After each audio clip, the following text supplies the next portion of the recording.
அஸ்ஸலாமு அலைக்கும் ஃப்ரெண்ட்ஸ். நம்ம அரபி லெட்டர்ஸ் எல்லாம் பார்த்துட்டு வந்துட்டு இருக்கோம். அதுல இன்னைக்கு பா தான் பார்க்க போறோம். ரெண்டாவது எழுத்து வந்து பா தான் பார்க்க போறோம். அலிஃப் நம்ம பார்த்து முடிச்சிட்டோம். ஃபர்ஸ்ட் லெட்டர் அலிஃப் பார்த்து முடிச்சிட்டோம். செகண்ட் லெட்டர் பா. இந்த பா வந்து எப்படி இருக்கும்னா, தமிழ்ல நம்ம பா போடுவோம் இல்லையா, அந்த மாதிரி இருக்கும். பா வந்து எல்லாமே கோடு கோடா இருக்கும். ஆனா இது கொஞ்சம் வளைஞ்ச மாதிரி, வலது பக்கத்துல இருந்து எழுதணும், வளைஞ்ச மாதிரி இருக்கும். கீழே ஒரு புள்ளி வச்சா பா. நம்ம ஸ்கூல் காலேஜ்ல எல்லாம் பாத்தீங்கன்னா எப்பவுமே நம்ம எழுத்துக்களை வந்து இடது பக்கத்துல இருந்து தான் எழுதுவோம். தமிழோ இங்கிலீஷோ எல்லாமே இடது பக்கத்துல இருந்து தான் எழுதுவோம். ஆனா அரபிய பொறுத்த வரைக்கும் வலது பக்கத்துல இருந்து தான் எழுதணும், வலது பக்கத்துல இருந்து தான் படிக்கணும். புக்கும் வந்து வலது பக்கத்துல இருந்து ஓபன் பண்ற மாதிரி தான் கொடுத்திருப்பாங்க. இப்ப பா வந்து இடது பக்கத்துல இருந்து எழுதாம வலது பக்கத்துல இருந்து ஸ்டார்ட் பண்ணி போட்டு கீழே ஒரு டாட் வச்சா பா. இது இப்ப எப்படி எழுதணும்னு நான் காட்டுறேன்.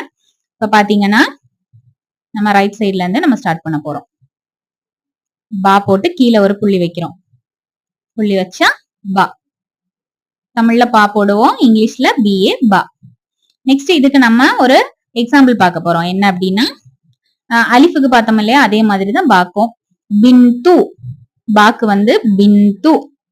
பின்து அப்படின்னா மகள், மகள், பொண்ணு அப்படின்னு சொல்லி குறிக்கக்கூடியது. அதாவது ஒருத்தருடைய பொண்ணு அப்படின்னு சொல்லி, மகன் மகள் சொல்லுவாங்களே, அந்த மாதிரி மகள். பின்து அப்படின்னா அரபில பின்து அப்படின்னா மகள். டாட்டர், இங்கிலீஷ்ல டாட்டர். நெக்ஸ்ட் பத்தீஹுன். பத்தீஹுன்.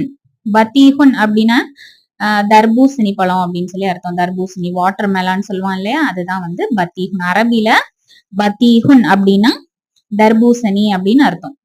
தர்பூசணி. இங்கிலீஷ்ல வாட்டர் மெலான். நான் ஏன் இங்கிலீஷ்லயும் தமிழ்லயும் எழுதுறேன் அப்படின்னா, தமிழ் தெரியாதவங்க இங்கிலீஷ்ல படிச்சுக்கிட்டோம் அப்படிங்கறக்காக தான். இங்கிலீஷ்ல வந்து தெரியாதவங்க தமிழ்ல படிக்கணும் அப்படிங்கறக்காக தான் இப்ப நான் ரெண்டுலயுமே நான் எழுதி காமிச்சிட்டு இருக்கேன். பாத்தீங்களா? இப்போ வாட்டர் மெலான் எழுதிட்டோம். நெக்ஸ்ட் பிஸ்மில்லா. பிஸ்மில்லாங்கிற வார்த்தை எல்லாருமே வந்து கேட்டிருப்போம். வீட்லயே வந்து சாப்பிடும் போதோ, தண்ணி குடிக்கும் போதோ, இல்ல ட்ரெஸ் எல்லாம் போடும் போதோ, அந்த மாதிரி நம்ம பிஸ்மில்லான்னு சொல்லி எந்த ஒரு நல்ல விஷயத்தையும் பிஸ்மில்லா சொல்லிதான் ஸ்டார்ட் பண்ணுவோம் இல்லையா. பிஸ்மில்லா. பிஸ்மில்லா அப்படின்னா இறைவன் பெயரால் அப்படின்னு அர்த்தம். பிஸ்மில்லா இறைவன் பெயரால். இப்ப நம்ம 3 வேர்ட் பார்த்துட்டோம். பாக்கு வந்து பின்து, பத்தீஹுன், பிஸ்மில்லான்னு 3 வேர்டு பார்த்துட்டோம். பிஸ்மில்லாக்கு அர்த்தம் என்னன்னா இறைவன் பெயரால். பா மேல பாத்தீங்களா, ஹரக்கத் எதுவுமே போடாதது பா. நெக்ஸ்ட் கீழே எக்ஸாம்பிள் பாத்தீங்கன்னா பின்து. பாக்கு என்னெல்லாம் வரும் அப்படின்னா பின்து மகள்.